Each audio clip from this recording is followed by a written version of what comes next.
All right.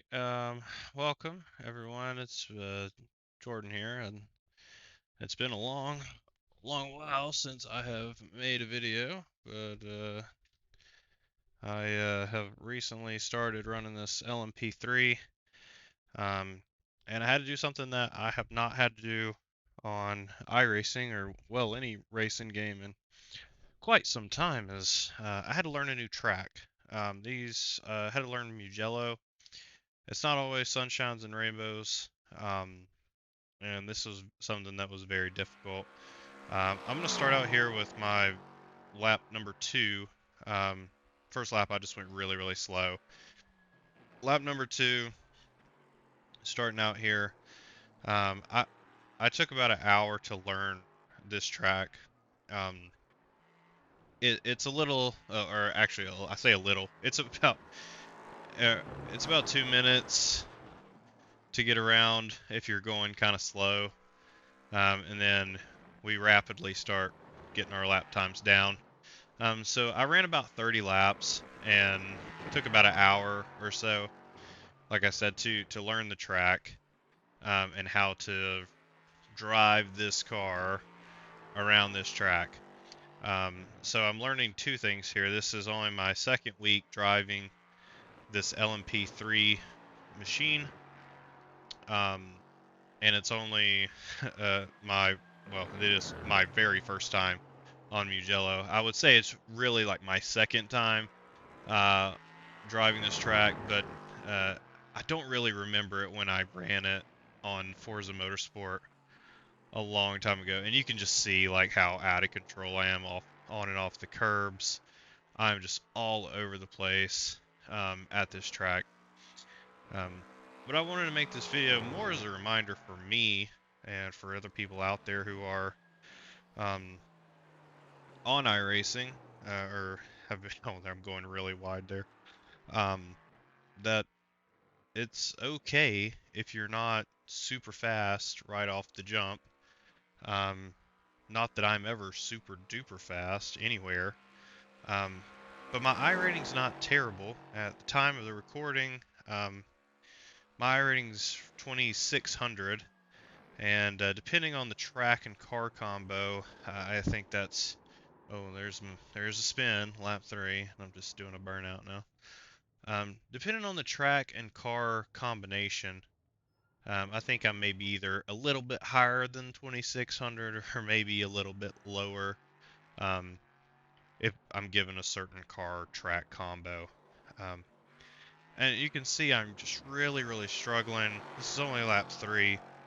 And I'm looking at my lap times here. My last lap, 148.968.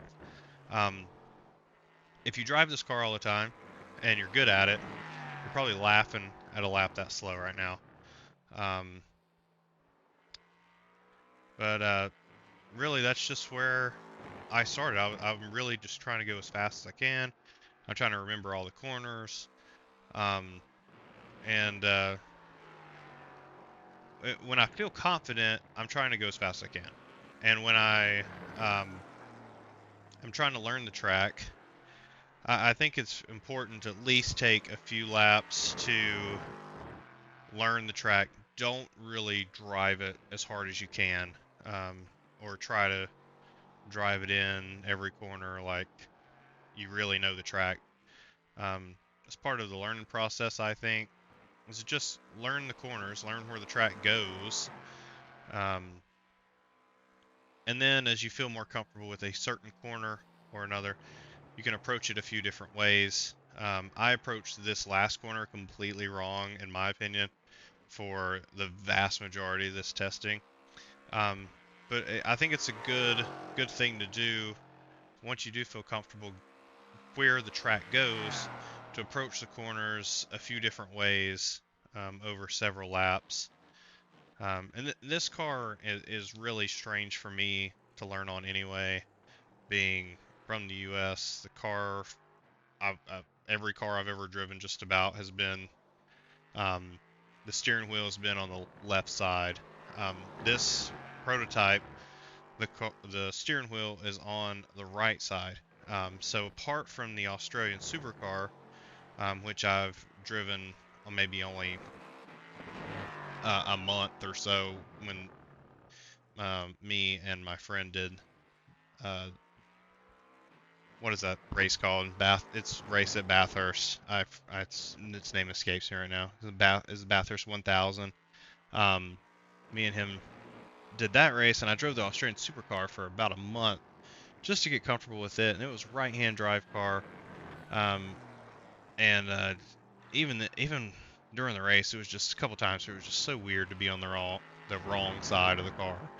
Um, this one is you're on the right side, but the way the car is constructed, you're sort of kind of in the middle, so it's a little bit easier to um, learn where you're at in the car. And you'll see a couple of times, especially early on here, I'm going back and forth a lot between this and the GT3 right now. So I'm it's a little strange for me to be on the wrong side for me. Um, so you'll see a few places where I've kind of positioned my car where if I was on the other side, the steering wheel was on the other side, or rather, um, my car would be perfectly positioned. But because of me being on the right side of the car, my car is all off. Like there, for example, I'm kind of way away from the curb with my driver. And I get better as it goes. I was really struggling with a couple corners on this circuit, so I'm just letting the video play here. I'm still really high 140s right now. Um, but there's a couple corners on this particular course that I really struggled with, and a couple of corners that I didn't necessarily feel like I struggled with, but I couldn't get the speed out of them that I really wanted until near the end of this little testing session. Um, I really hate that I'm not going to be around tomorrow and the next day due to work, because I feel like um, being able to race a few of these races early in the week would allow me to get more comfortable in race scenarios, um, and kind of see what the race pace is going to be like, and work myself up to that. Um, and since I'm going to be away for a couple of days here, there's going to be other people who are racing all day tomorrow, all day Tuesday, um, and getting race experience, and they'll know exactly what kind of lap times they need to run to be competitive. And when I come in, they'll already have a few races under their belt, so it'll be a little bit tough for me. Uh, Man, I think I kind of went through a little bit of a stretch here where I was doing some decent, or what I consider to be decent laps, and then all of a sudden I just went all to pieces for a little bit. Um, I think I was trying to make that transition of, okay, I know where I'm going now. Now I need to start driving a little bit quicker, and I get a lot of I get a lot of off tracks. I start spinning out. Um, I really want to go like on board with myself, starting next lap, and I think it would be interesting for me to look back on this footage and see kind of where I went wrong early on in my testing compared to the end, how much different I'm driving the vehicle, and driving the track compared to what I was doing later. Um, but yeah, you can just see like I am feeling this thing out. I'm driving this stuff. Wait, look how slow I'm going. That's hilarious. Um, but I was just really trying to figure out where and what I needed to do. And this track is really strange in a couple different ways, as I'm getting ready to come onto the front stretch. But there's a lot of runoff and curbing where you can take advantage of entries and exits. Go on board for a lap here. So we're headed down the front straightaway. This one's it really is a strange corner because it's an uphill hairpin. I learned that you don't really need the rumble strips going in. I think it upsets this car. And this hill is really, really large, and it really slows the car down, so you don't need a ton of brake through here. I kept up shifting to third, and this was probably my worst corner that I just went through back there. I was really, really struggling to get through there. Here I was okay. I didn't... That one kind of reminds me of Monza a little bit. This one, I figured I was slowing the car down way too much. This section of corners was... Let's see, I think I drive this... I'm in the right gear, but I drive it completely wrong, and I'm having to lift way out of the gas. That section of corners, I'm not totally wrong, but how I'm driving them's wrong. This one I feel like I had pretty much right from the get-go, but I just needed to learn how to get the most speed through there. This corner I really, really struggled with for the majority of this testing. I got better at it, and I still don't feel like I'm really great at that one. This is really easy. It's pretty much just straight. This corner, I drove it 100 different ways. The way that I drove it this way for a long portion of this testing, and I feel like that's just completely wrong. I fixed it near the end of the test session, and if you remember, I started out at like a 149. This lap, I'm at a 146. So already in just 8 laps of running around the track, I have picked up 3 full seconds. And I'm doing a lot of stuff wrong. I don't know that at this point. But I'm just trying to pick up and learn as much as I can every lap. And I'm trying to push the car a little bit more every lap in certain sections. Again, back there, really, really struggling. I think, and this is a big I think, I either need to get the car rotated more before I shift to third and really hammer it, or I'm still slowing the car too much up there. Or I need to just stay in second and get the rotation. I'm gonna stay on board for maybe one more lap after this. We'll take a look.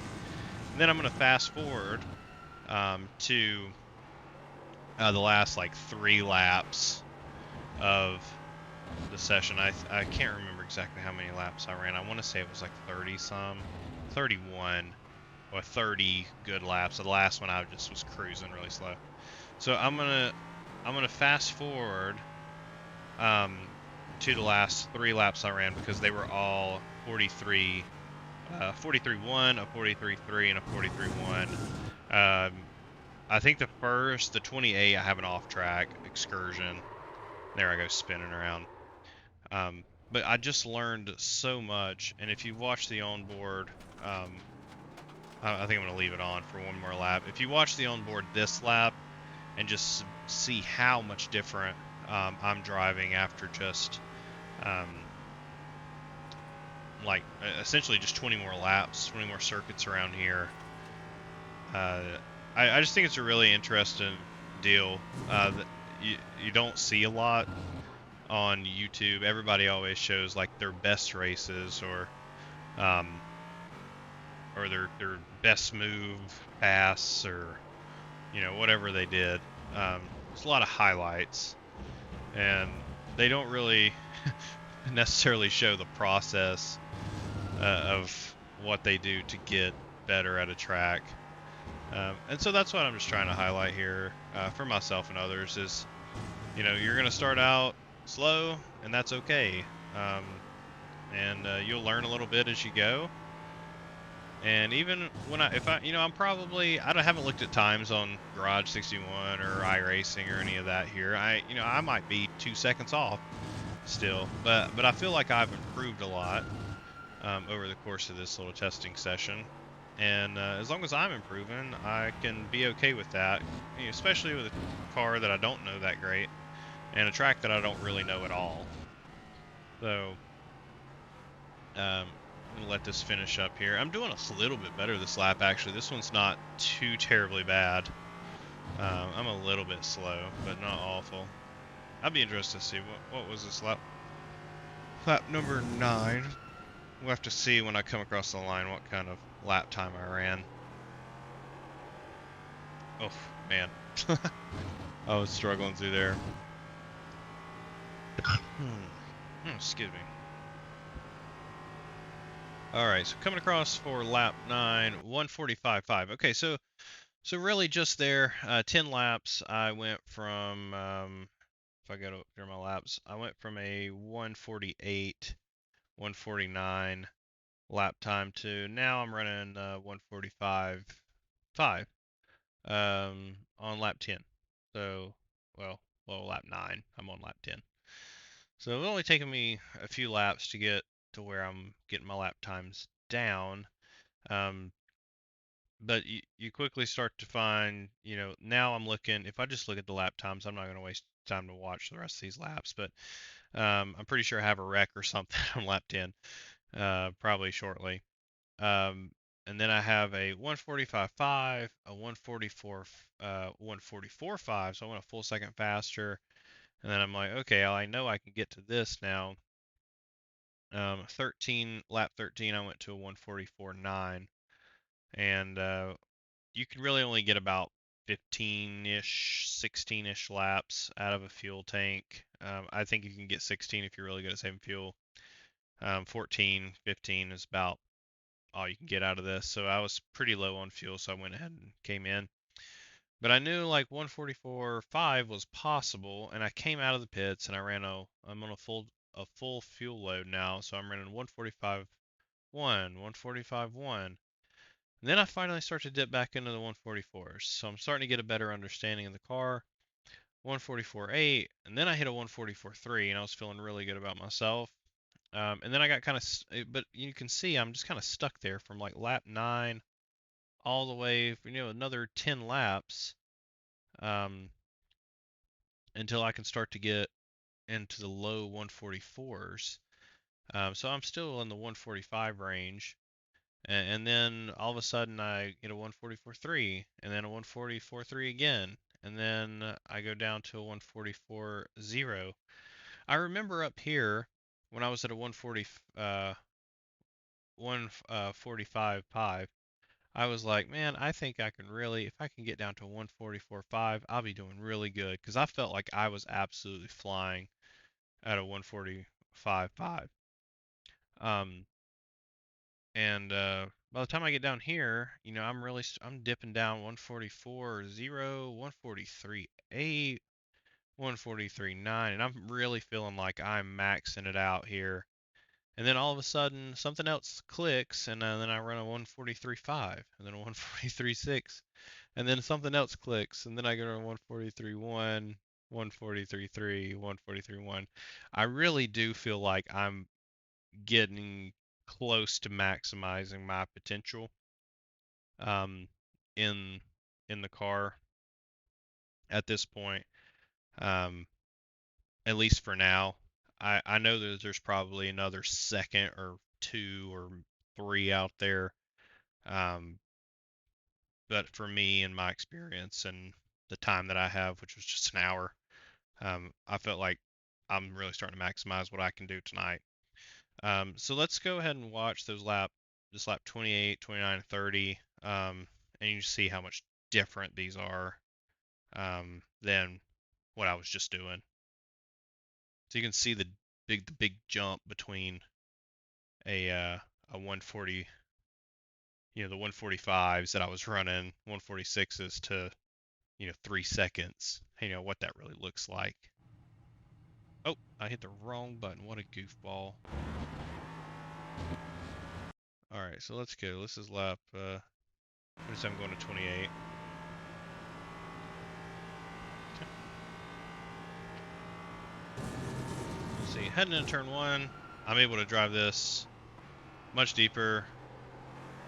I'm gonna pull up. I know this gets in the way of the gears, and the steering wheel, but at least you can see my inputs here. So I'm still not perfect through there. I got an off track. Like I said, that's my like arch nemesis corner. I just can't get that one down. I'm really pushing the limits of the curbs there. Here, getting through here, fourth gear, didn't have to shift down. Really trying to carry momentum through here. I figured I was turning in too early here, and that's why I'm kind of having to burp the throttle a little bit. Every now and then I'd get it just right, and I wouldn't have to lift out of the gas too much. Here I could really lift early, get down to second gear. That one is kind of an awkward corner to get through. The car's real light.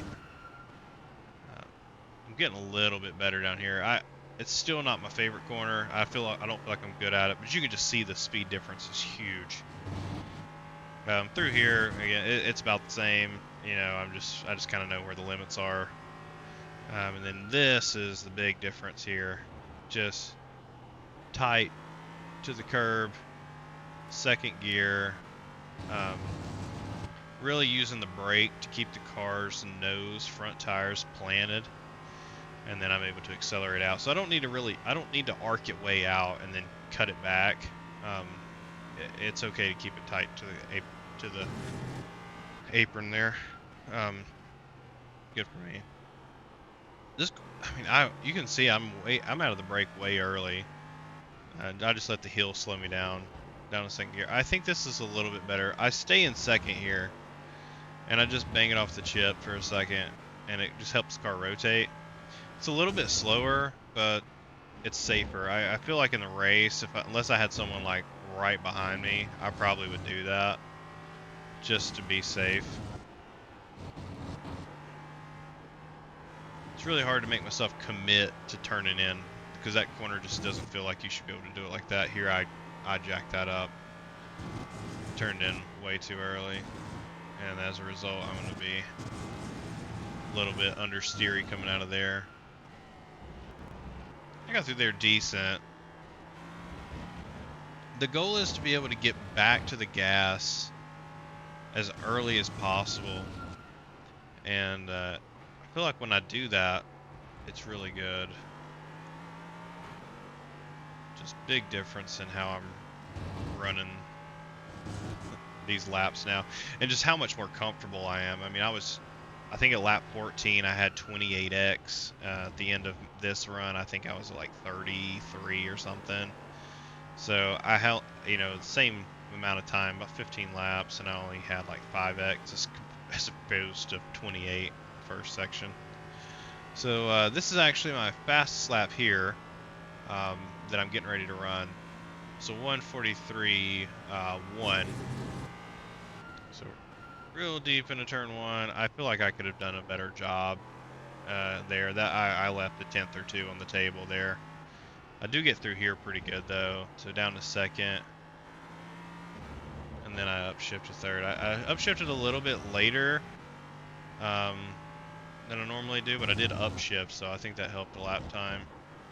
Got through there nice and clean. Got back to the gas pretty early there in third or fourth gear. Here in fourth gear, slow the car down a little bit, not too much. Really swing the car wide, turn in late, and now I'm nice and smooth back to throttle. I'm not having to burp it too much. I just let it bounce off the chip, down to second, through this corner, got back to the gas pretty early there, used the curving on the exit, and then had a nice downhill turn to the right here. Not my best time getting through that corner, but it was serviceable for this lap. Through there, and then this was pretty good. I gained a little bit of time here. I kind of ran this. Not the best I ever run it, but I was like pretty close to my best ever time getting through there. So coming up to the line, we're gonna run a 1:43.1 something, 1:17. And reviewing the video, I can look at it and say, hey, definitely I can go faster. I think a 1:42 is definitely possible for me. I'm giving you like crazy cycling of cameras here. I think a 142 is definitely possible for me. I think it would take a few more laps to get there, for me, and then the problem becomes, well, can I replicate that? I think I proved to myself I could replicate the 143s and the low 140, or the 143s, and you know 144s. I can do those in my sleep now, but 143s are definitely possible for me to replicate. And I think even on a full fuel load, if I went out there right now, I could run a 143 like 8 or 9 probably. Um, and then it's just going to be trying to replicate the low 143s, and then once I get to the 42s, trying to replicate those. Um, getting there is one thing, and then replicating is another. So um, it was a fun experience to learn a new track in a new car. It was kind of a double whammy of things where I didn't feel comfortable with either. Didn't feel comfortable with the track, didn't feel comfortable with the car. But I spent at least a little bit of time learning them, figuring them out. And I didn't watch a track guide, didn't do anything. It's just me driving the best I can. Um, and if you know, really, for most tracks that I don't know or had questions about, I definitely would do that. I would watch a track guide first.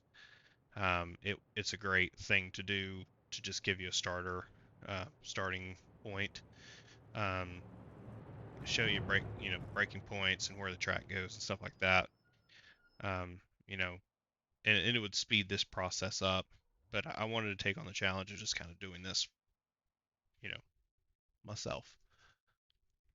So 30 laps around Mugello, picked up a lot of time, and feel like I could probably go out there and run a race and at least not cause any major incidents unless I just made a mistake. So I think that's going to do it for me. Um, I'm going to hit play here so we watch the car go around the track. It's a really nice paint scheme someone put on Trading Paints. I like it because it's just kind of some cool colors and, no sponsor logos or anything like that really. Um, so just a cool scheme. It's pretty cool. I wish I could figure out what color gold they use. That's really nice looking. Anyways, I think that's going to do it for me. Thanks for tuning in, watching. Hopefully, if this did, give you some confidence, or make you feel better about your skills or lack thereof in my case, give the video a like, uh, subscribe. Hopefully, I'll be able to make some more videos here very soon. And I'd love to see some comments on my videos. I don't think anybody's hardly, I think I might have got like one comment like ever on any of my videos. So I'd love to see some comments, kind of, recapping, how, what your experience has been, learning a new track, and how, this video might have been similar or different from what you went through. So, again, thanks for watching, and I'll end the recording here. Thanks.